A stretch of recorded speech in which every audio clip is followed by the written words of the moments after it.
Eu sou a Karen, neuropsicopedagoga, e eu te ensino a começar os seus atendimentos e viver de neuropsicopedagogia. Então, vamos lá. Qual então o primeiro passo? Primeiro passo para o processo da alfabetização. Então, muita gente fala, meu Deus, qual é o primeiro passo? Tem gente que pensa o seguinte, o primeiro passo da alfabetização é colocar a criança na escola. E não é. O primeiro passo da alfabetização é desenvolver a linguagem, desenvolver o repertório linguístico, desenvolver a linguagem oral, a capacidade da criança de nomear as coisas, nomear objetos. Por exemplo, desde bebê, nós estamos ensinando os pré-requisitos da alfabetização. Já é o primeiro passo da alfabetização. Por quê? Porque nós estamos utilizando na língua oral, que ela vai refletir no processo de leitura e escrita, nós estamos usando os mesmos padrões e ensinando, né, a criança a compreender o letramento. Então, olha que importante, quando a gente fala para um bebê, né, mamá, quando você pega a mamadeira, né, e fala mamá, mamá, mostra mamá, hora de mamar. A criança passa um tempo, ela é bebezinho, passa um tempo, ela começa a mamar, a falar mamar, né, balbuciar, mamar. Ela tá falando, ela tá com consciência? Não, mas ela tá começando a reconhecer aquele padrão.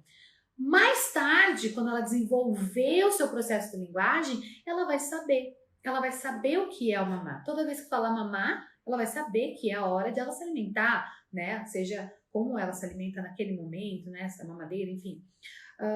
E não só isso, né? A gente vai, ao longo do desenvolvimento dessas crianças, desde bebês, a gente vai introduzindo informações, introduzindo, né, elementos para ampliar esse repertório linguístico. Então, esse é o primeiro passo da alfabetização. Começa quando a criança nasce. Quando você pergunta para a criança, mesmo você sabendo a resposta do que ela quer, mas você instiga ela a falar aquilo, a nomear aquilo. Ali começa o processo de alfabetização. Você sabia disso? Você sabia que a gente começa o processo quando as crianças são bebês? Isso não quer dizer que as crianças vão ler e escrever como bebês, quando são bebês. Mas a gente precisa desse pré-requisito, que é o desenvolvimento da linguagem, tá? E também, para aprender a ler e a escrever, é preciso a exposição, né, de elementos da escrita, como, por exemplo, mostrar, né, livros infantis, contar a história e mostrar aonde você está, quando você está lendo, sinalizar aonde está a leitura, para a criança começar a diferenciar nos seus próprios livrinhos infantis a letra da ilustração, do desenho. Então, assim, você vai mostrando para a criança, você não está ensinando ela a ler, você não quer que ela leia, até porque a leitura, ela começa a partir da experienciação. A criança, ela vai vendo tantas vezes você passar naquele elemento, repetir aquela história 1000 vezes, mostrando que ela vai gravar a história, não a leitura, mas vai chegar um momento que ela vai começar a contar aquela história e de repente ela vai codificar os símbolos e vai conseguir desenvolver a leitura, tá? Então, leitura de livros infantis, leituras de rótulos em casas, de produtos em casa. Então, é muito importante a gente desenvolver esse estímulo. A criança precisa ter contato com os recursos, né, da leitura. Ela precisa ter contato com esses elementos da leitura e da escrita, tá? E a gente precisa apresentar para as crianças isso. Não, como eu falei, a gente não está ensinando a ler aqui. Não, você vai mostrar. Toda vez que você vai preparar um café da manhã com o seu filho, por exemplo, você mostrar os produtos, o nome daqueles produtos, o que está escrito naqueles rótulos, o que tem ali. Isso é você ensinar, você colocar elementos, né, para o processo da alfabetização. E também a identificação, né, desse sistema, para que a criança comece a compreender que o que é letra, o que é número, do que são figuras, tá? Então, Uma pausa aqui, voltamos, tá? Isso é importante. Olha, o primeiro passo é a gente desenvolver a linguagem oral, a desenvolver o repertório linguístico dessa criança e dar, né, acessibilidade para os recursos onde tem leitura, tá? Onde tem elementos de escrita, tá? Isso é o primeiro passo.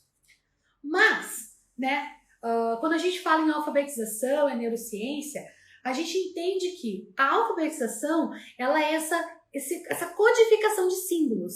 E para a criança conseguir codificar esses símbolos, ela precisa ter uma maturação cerebral, um desenvolvimento lá na sua estrutura cognitiva para conseguir realizar esse processo de codificação. Então, essa unidade mais específica da alfabetização, que é o grafema, né, o fonema, essa relação entre grafema e fonema e a propriedade escrita, o sistema escrito sonoro, então, eles são algo que é muito abstrato. E as crianças muito pequenas, elas não têm essa abstração, tá? Elas não têm.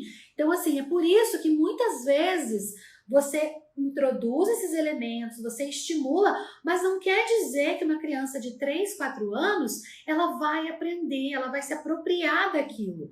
Por quê? Porque o córtex dela ainda não tem a maturação adequada. O córtex dela ainda não tem a maturação apropriada para compreender esse processo de codificação e decodificação, tá? Mas isso não quer dizer que a gente não vai introduzir esses elementos na vida dessa criança. Quanto mais estímulos ela receber, quanto mais cedo, mais fácil vai ser o processo quando houver essa maturação no córtex cerebral dela, tá? Então, assim, por exemplo, nós sabemos hoje, né, em função aí dos estudos do sistema nervoso, que o córtex começa a se processar essas informações mais abstratas a partir dos 5 anos de idade. Então, a partir dos 5 anos de idade, que a gente deve intensificar o estímulo e desenvolver as habilidades que são preditoras ao processo de alfabetização. Mas aí eu te pergunto, qual é a idade certa para alfabetizar? Eu tenho muitos casos de pais que me procuraram, eu tenho muitos casos de profissionais que estão atendendo, né, processos de avaliação, que me procuram dentro da mentoria, que me procuram, né, para realizar supervisão, sobre crianças que não conseguem se alfabetizar. E aí eles falam para mim assim, Karen, a queixa da escola é, né, essa, não consegue ler e escrever. A queixa do pai é não consegue ler e escrever, não aprendeu a ler. Então eles querem fazer, o que eu posso fazer enquanto neuropsicopedagoga para ensinar essa criança a ler, para ajudar a desenvolver essa criança a ler? E aí eu pergunto, tá, quantos anos? Ah, tem 4, tem 5, tem 6. O processo começa a maturação nesse córtex aos 5 anos. Esse é o desenvolvimento normal. A Vilma está perguntando por que as crianças de 3 anos aprendem a ler, né? Algumas crianças aprendem com 2 e 3 anos. Com 2 anos, eu diria que é muito difícil, mas a partir dos 3 anos, existe a possibilidade de crianças com o que nós chamamos de altas habilidades ter a capacidade de ler. Por quê? Porque esse sistema nervoso, esse córtex já foi formatado, já está preparado. Então, crianças com altas habilidades, elas têm um desenvolvimento do sistema nervoso mais acelerado. E é por isso que elas estão adiantadas em relação aos marcos do desenvolvimento para a idade dela. Então, por isso que há os casos. Mas isso é a exceção, é fora da curva, é o que está acima da média, acima da média.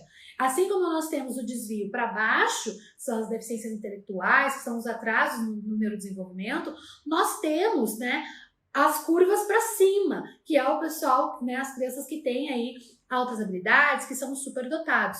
Mas a gente está falando aqui no geral, a gente está falando aqui no desenvolvimento típico, no desenvolvimento normal, na maturação do sistema nervoso. E essa maturação começa a partir dos 5 anos de idade, tá?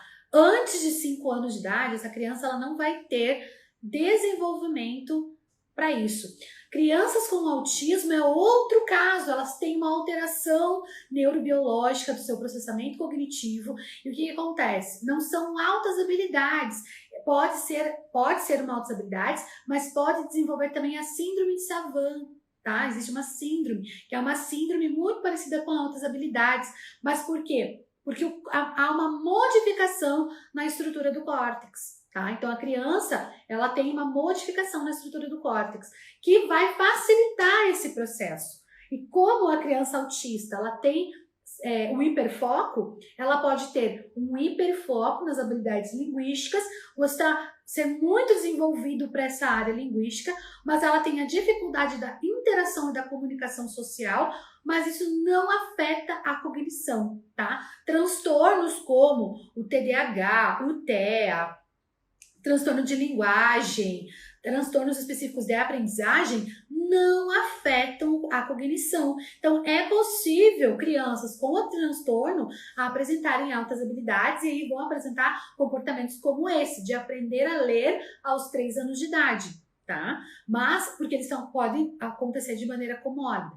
Agora, o normal, o desenvolvimento normal de crianças típicas, essa maturação, ela ocorre por volta dos 5 anos de idade, tá?